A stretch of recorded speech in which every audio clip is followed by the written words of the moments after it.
Pozdrav svima, ja sam Lovro Zurak iz Hrvačkog kluba Metalac. Evo, danas smo gostovali kod Hrvačkog kluba Sesvetski Kraljevec. Htio bih zahvaliti na gostovanju.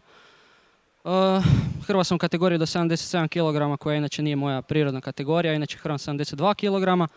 Hrvao sam sa nešto iskusnijim starijim Franom Šačićem. Što se tiče moje borbe, eto, u prvoj rundi sam bio ja aktivniji, u drugoj je on bio aktivniji. Doduše mogli su možda i pasivu jedan bod dati meni, ali to je bila sudačka odluka. Na kraju sam izgubio, ali sve u svemu sam zadovoljan. Bilo je nekih loših segmenata, nekih boljih.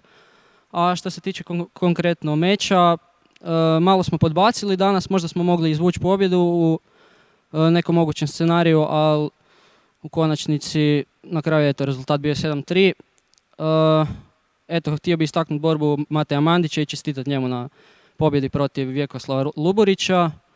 I eto, možda sam malo razočaran sa borbom Luke Mikeca protiv Jure Evića i sa borbom Luke Prikistala protiv Luke Šačića.